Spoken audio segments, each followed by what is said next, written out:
Y'all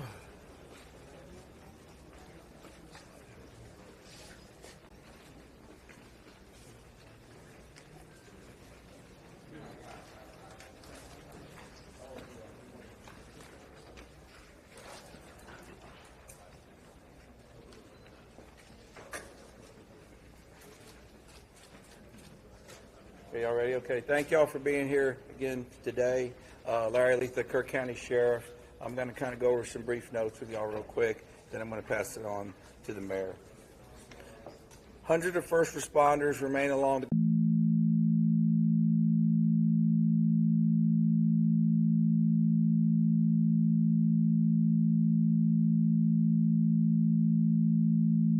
the time. 87 deceased have been recovered in Kerr County, including 56 adults and 30 children. Identification is pending for 19 adults and 7 children, with 1 additional person still unidentified. At present, 5 Camp Mystic campers and 1 counselor still remain unaccounted for. We ask private boats to stay off the Guadalupe River to allow search and rescue teams to operate without any interference. This is a tragic time for us. We're so grateful and thankful for all the resources that have been provided to us to do this job. And I can assure you we will not stop until this mission is complete. At this time, I'm going to turn it over to City Mayor.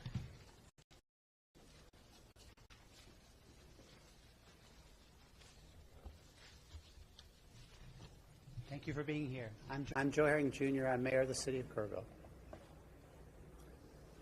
I want to reassure our community and those families that the city, the county, the state, and the federal experts are working together, not separately, but as one team. If you go inside the Emergency Operations Center, you don't see silos. You see one team. I want to talk briefly about in-kind donations. The outpouring of generosity has been tremendous, and we are grateful. We are working on a new system to accept donations. And when those plans are complete, we will post them online on the city's Facebook page. We are grateful. We need a new system to handle the generosity of the world. Financial donations can still go to communityfoundation.net. That's the community foundation of the Texas Hill Country. Again, we are grateful for the generosity of the world. Over and over, I've asked you to pray. It occurred to me that I haven't asked you for what to pray specifically. Please pray for those who mourn, for those who wait, and for those who help. Now I'd like to call on Lieutenant Colonel Ben Baker.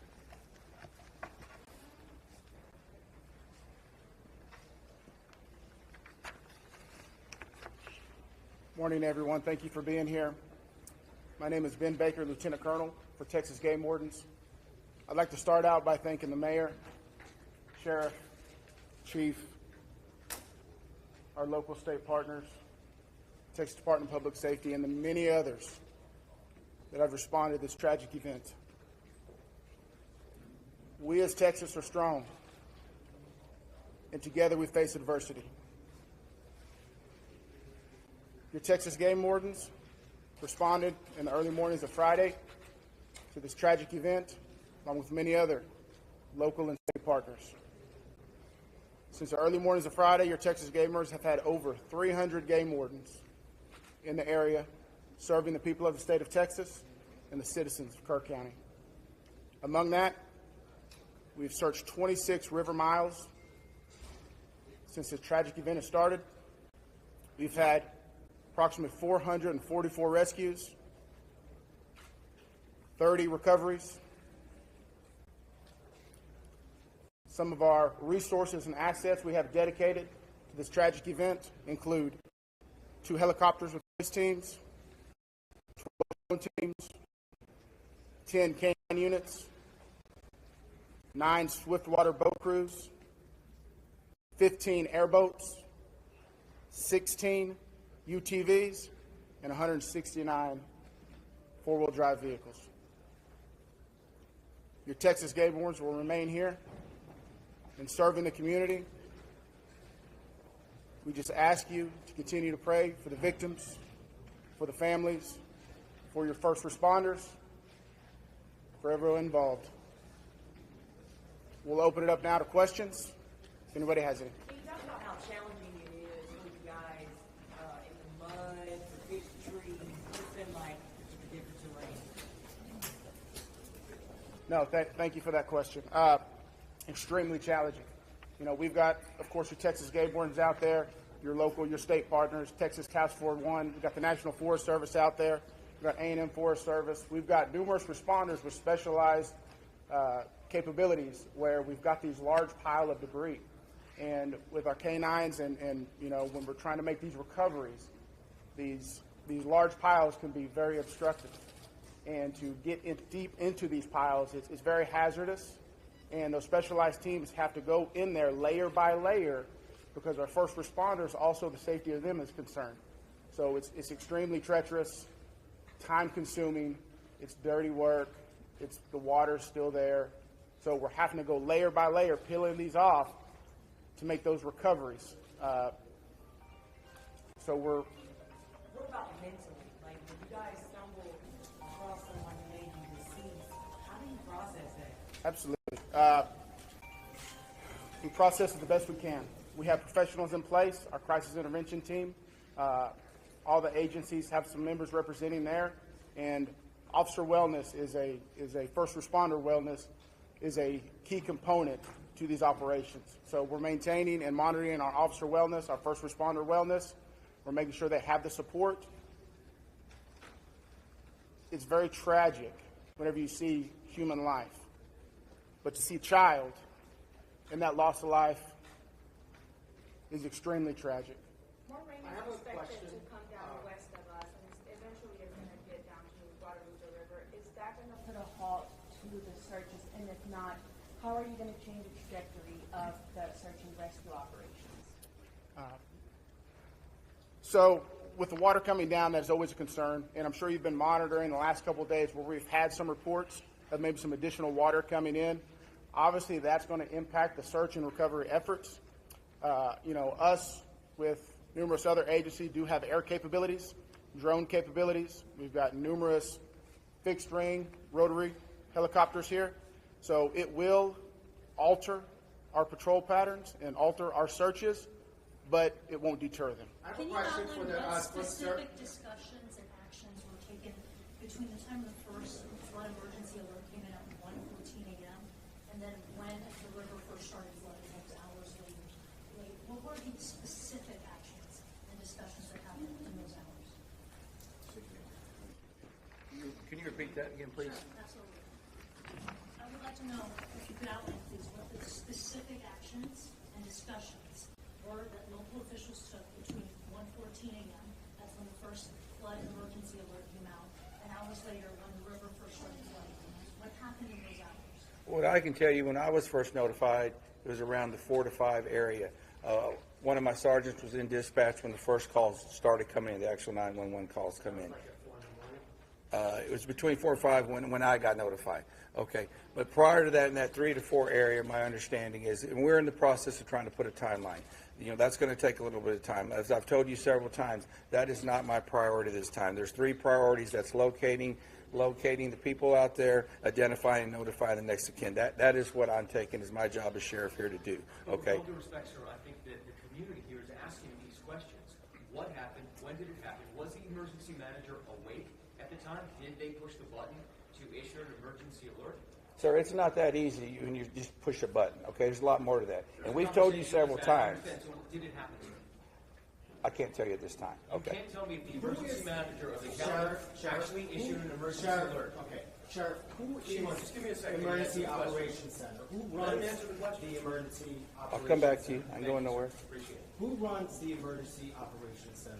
We have a communication center, a dispatch, okay? We have a communication center. That's where the calls actually go to the police department, then they're forwarded to us. But leading up to this, in monitoring the weather, there's an any large city, in any state, there's an Office of Emergency Management that is monitoring the weather, that is watching and listening and getting briefings.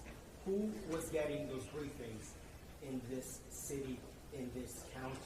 Who was receiving that information? And who would have ultimately made the decision to evacuate, hearing what was coming in from the Weather Service and all? Okay, what we would have done when we get notified, okay, I'm going to tell you. You're not emergency management, though, right? The sheriff's not EOC. No, there is no, I meant as the city. Yeah. So we understand you have many questions. Right. Hang on. No, I understand, but you're not going to answer the question because that's up to the city manager and the mayor to answer those Correct. questions. County emergency. We understand you That's have the many judge. Where is the questions. judge? The judge is not here. We understand that, but right now, this team up here is focused on bringing We people understand that home. too, but there are a number That's of our focus. questions that are All leading those up to questions this. will be answered, but the priority right now It seems like you're is ducking bringing people home. We totally understand that, and we value the incredible work that is being done by those first responders. We're seeing them out there muddy and sweaty and grinding it out day after day.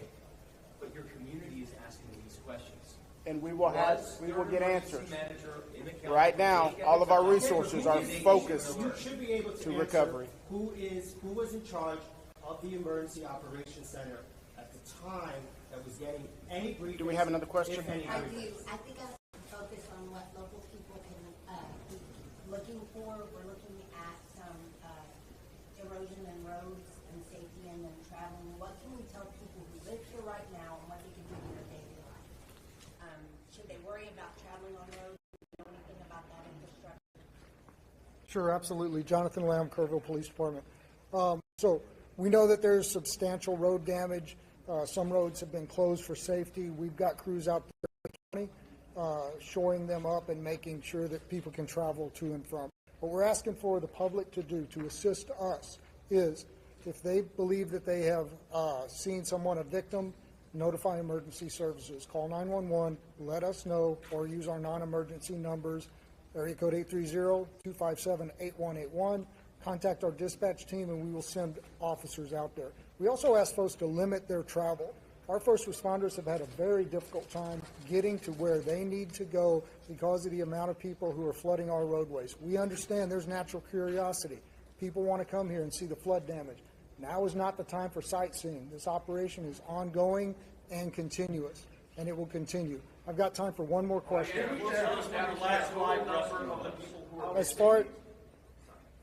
Last question. As far as I know, the last live rescue, unless there's new information, and I don't believe there is, was made on Friday. All right, I'm afraid that's going to have to do it for this morning. Can someone answer if the bodies have been released to the families, Sheriff? Excuse me. Have the bodies been released to the families? Some. I mean, they're an autopsy. I mean, How many are still missing? Do we have an estimate among the general population, not just the girls from Mystic, even just credible reports? Is it hundreds still? Is there any estimate among the general population of how many people are still missing? I've told y'all several times, it's hard to know that number. No, we don't. I know the numbers that we have found, and that's all I know. You still don't want to tell us who was All right, so we're going to continue our operations. The next time that we're going to be in front of y'all will be at 5 p.m. right back here. If there is a critical update, again, we'll provide that information to you through the contact list that you have provided to us. Thank y'all. We appreciate it. Lieutenant? Yes, sir. I have one other question. Maybe you can help. It was about the volunteers. Is there a area for